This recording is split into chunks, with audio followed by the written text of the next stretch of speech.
Hello बच्चों, एक बार पुनः हम आप सभी के लिए लेकर के आ गए हैं हाई स्कूल का एक इम्पोर्टेंट टॉपिक जिसे हम परिवहन या परिसंचरण तंत्र के नाम से जानते हैं। प्यारे बच्चों, यह टॉपिक बोर्ड की दृष्टि से काफी ताल्लुक रखता है और काफी महत्वपूर्ण भी है और हमारे दैनिक जीवन में भी इसके काफी महत्व है, क्योंकि हम सभी जानना चाहते हैं कि आखिर रुधिर हमारे शरीर में किस तरह बहता है। तो उसके लिए मैं सीबी आप सभी के लिए एक बार एक वीडियो लेकर के फिर से पुनः आ गया हूं आपके सामने अपने YouTube चैनल सरकास्टिक थिंकर पर। उम्मीद करता हूं आपको वीडियो पसंद आएगी।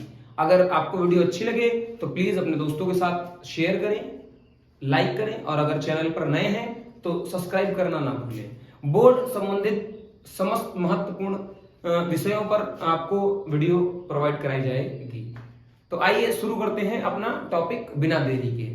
परिसंचरण तंत्र या परिवहन तंत्र यानी ट्रांसपोर्टेशन या सर्कुलेशन क्या होता है, आइए जानने का प्रयास करते हैं। तो शरीर के एक भाग से कोई पदार्थ अवशोषित या संश्लेषित करके, शरीर के एक भाग से कोई पदार्थ अवशोषित या संश्लेषित करके किसी अन्य भाग में पहुंचाना ही परिवहन है। यानी कि किसी एक भाग ने किसी एक पदार्थ को अवशोषित किया या उसको संश्लेषित किया, फिर उसे एक पार्ट से यानी एक स्थान से दूसरे स्थान पर पहुंचाया, तो इसी को कहा गया परिवहन। तो परिवहन या परिसंचरण में क्या हुआ कि इसमें कई सारे ऑर्गन्स अंग काम करने लग गए। तो हमें पता है जब एक से अधिक ऑर्गन किसी एक काम को करने के लिए एक से अधिक ऑर्गन जब आ जाते हैं तो उसे हम संज्ञा देते हैं एक तंत्र की, प्यारे बच्चे एक तंत्र की। तो ठीक उसी प्रकार इसको हमने परिवहन तंत्र या परिसंचरण तंत्र कहा।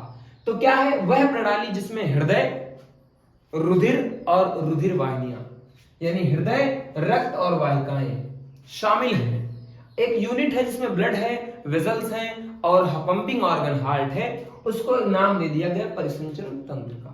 आइए देखते हैं परिसंचरण तंत्र के प्रकार। तो प्रकारों की अगर हम बात करते हैं प्यारे बच्चों तो दो प्रकार का देखने को मिलता है। तो एक खुला परिसंचरण तंत्र, एक बंद परिसंचरण तंत्र। तो खुला परिसंचरण तंत्र उस प्रकार का परिसंचरण तंत्र है जिसमें रुधिर क्या है कि ह्यूमन के हार्ट से निकलकर कुछ मेन जो वाहिकाएं हैं उनसे डायरेक्ट देह गुहा में चला जाता है। यानी हार्ट टू बॉडी कैविटी कह लीजिए, सीधा संपर्क है। ऊतक अंगों की कोई आवश्यकता नहीं, वाहिकाओं की आवश्यकता नहीं, सीधा बॉडी का कैविटी से देह गुहा से संपर्क है। तो उस प्रकार के परिसंचरण को खुला परिसंचरण तंत्र कहा गया। आइए एक बार परिभाषा देखते हैं। रुधिर मुख्य वाहिकाओं से निकलकर पूरी देह गुहा में भर जाता है।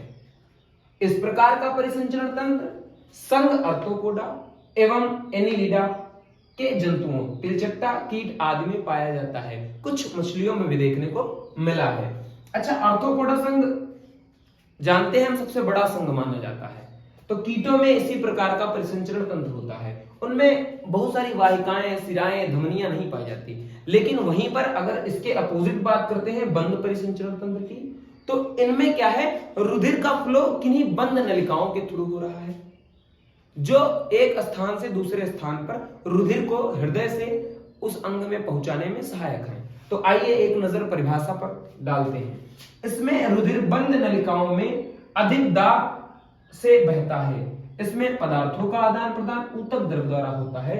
मनुष्यों में विकसित बंद तथा दोहरा परिसंचरण तंत्र पाया जाता है। तो बच्चे, मनुष्यों सहित लगभग सभी कशेरुकी प्राणियों में इस प्रकार का परिसंचरण देखने को मिलता है, परिसंचरण तंत्र देखने को मिलता है जिनमें रुधिर वाहिनियों का यूज हो रहा है। किनका प्रयोग हो रहा है?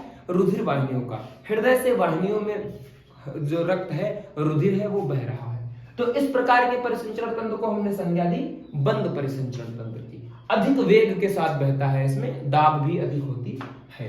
वहीं पर अगर हम बात करें मानव परिसंचरण तंत्र की, ह्यूमन सर्कुलेटरी सिस्टम की अगर बात करें, तो सर विलियम हार्वे ने सबसे पहले मानव परिसंचरण तंत्र के बारे में जानकारी दी। इन्होंने बताया कि रुधिर जो एक अस्थायी तरल है, कभी ना रुकने वाला, जीवन भर एक स्थान से दूसरे स्थान तक चलने वाला तरल है। तो बच्चे, विलियम हार्वे सर ने ये बात हमको बताई। आइए एक नजर मारते हैं सर विलियम हार्वे ने सबसे पहले रुधिर परिसंचरण के बारे में बताया था। इन्होंने बताया कि रुधिर जीवन भर एक स्थान से दूसरे स्थान पर संचरित होने वाला संयोजी तरल है। एक ऐसा तरल है जो कनेक्ट करता है चीजों को, हार्मोन्स को, वज्र पदार्थों को, खाद्य पदार्थों को, सबको कनेक्ट करते हुए O2 को, CO2 को कनेक्ट करते हुए पूरी बॉडी में बहता रहता है। यानी कि अस्थायी है, परमानेंट नहीं है, ये चलने वाला है, एक जगह रुकेगा नहीं। वहीं पर अब बात करते हैं कि जिनमें फ्लो है, रुधिर का जिनमें फ्लो है उनमें बात करते हैं किनमें रुधिर बहता है। तो रुधिर वाहिनियां, ब्लड वेसल्स कहते हैं इनको।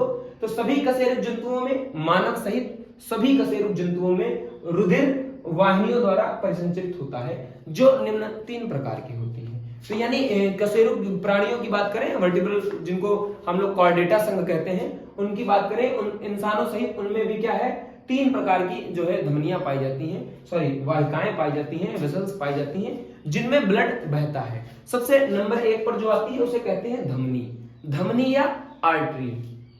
तो धमनियां या आर्टरीज की बात करें अगर, तो ये क्या है, मोटी है, अधिक गहराई पर है। रुधिर हृदय से अंग में जा रहा है, हृदय से शरीर में जा रहा है, तो अधिक वेग के साथ बहता है। क्यों? क्योंकि धड़क कर जब रुधिर पंप करता है तो धड़कन के कारण रुधिर क्या है, तेज गति से बहता है, शुद्ध रुधिर बहता है। आइए एक नजर परिभाषा पर मारते हैं। ये मोटी भित्ति युक्त नलिकाएं हैं जो रुधिर को हृदय से विभिन्न अंगों में पहुंचाती है। फुफ्फुस धमनी के अतिरिक्त सभी धमनियों में शुद्ध रक्त बहता है। यानी कि धमनियां सभी ऑक्सीकृत ब्लड यानी ऑक्सीजनेटेड ब्लड को कैरी करती हैं। वहीं पर फुफ्फुस धमनी क्या करती है, अनॉक्सीकृत यानी अशुद्ध रक्त को कैरी करती है। तो ये भी समझने की बात है, एग्जाम में अक्सर पूछा जाता है कि धमनियां, फुफ्फुस धमनी रक्त कैरी करती है, तो बच्चों के दिमाग में चलता है कि धमनियां तो शुद्ध रक्त ले जाएंगी। ऐसा नहीं है, फुफ्फुस धमनी को छोड़कर सभी धमनियां शुद्ध रक्त ले जाती हैं। वहीं पर बात करें अगर हम सिराओं की, तो सिराएं मेरे बच्चे क्या है, सिराएं पतली भित्ति वाली नलिकाएं हैं, धमनियों से पतली हैं, जो अंगों से रुधिर हृदय में वापस लाती हैं। इनका मेन काम क्या है कि जो आर्टरी ने ब्लड भेजा था उसको वेन्स क्या करती हैं, कलेक्ट करके हार्ट को देती हैं।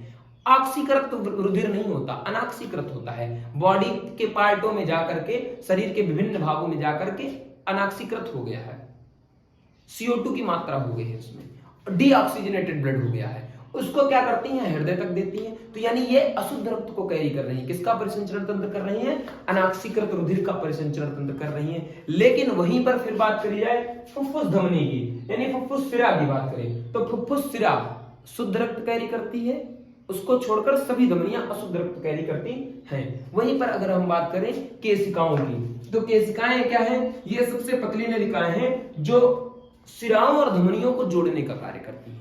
तो केशिकाओं का महत्वपूर्ण जो काम देखा गया वो धमनी और सिराओं को जोड़ने का काम कर रही हैं। यानी कि केशिकाओं में अशुद्ध रक्त भी बहता होगा और शुद्ध रक्त भी बहता होगा। और क्या करती हैं, पोषक पदार्थ, वर्ज्य पदार्थ तथा गैसों का आदि का रुधिर एवं कोशिका के मध्य आदान प्रदान करने का काम करती हैं। तो इसको आप जरा सा नोट कर लीजिए, मैं साइड हो जाता हूं। बच्चे एग्जाम की दृष्टि से बहुत महत्वपूर्ण टॉपिक है, आप इसको पूरा पढ़िएगा। और ये परिसंचरण तंत्र का जो होगा, बहुत लंबी वीडियो ना हो इसलिए बहुत छोटा सा पार्ट मैं आपको दे रहा हूं आज। कल आपको रुधिर के बारे में बताया जाएगा, फिर हार्ट की क्रियाविधि बताई जाएगी। तो 3-4 पार्टों में आपको ये वीडियो मिल जाएगी। आशा करता हूं वीडियो आपको पसंद आई होगी। बने रहिए हमारे YouTube चैनल सरकास्टिक थिंकर पर। आपको परीक्षा उपयोगी सारे महत्वपूर्ण प्रश्न इस चैप्टर के लास्ट में करा दिए जाएंगे। अगर आपने पुराने वीडियोस नहीं देखे हैं तो जैव प्रक्रम से, चाहे वो श्वसन तंत्र हो, पाचन तंत्र हो, आप उसको देख लीजिए। यहाँ पर आइए, इसके बाद उत्सर्जन तंत्र को पढ़ेंगे, फिर कुछ चीजें पढ़ेंगे और चैप्टर के अंत में 10 साल के महत्वपूर्ण प्रश्न पढ़ेंगे। तो आप हमारे साथ जुड़ जाइए। आपका अच्छा मार्क्स लाना, आपको अच्छे मार्क्स दिलाना ही हमारा संकल्प है। हम चाहते हैं कि हमारे बच्चे अच्छा करें और अपने परिवार का नाम करें। तो पढ़ते रहिए, तब तक के बाय बाय, टेक केयर।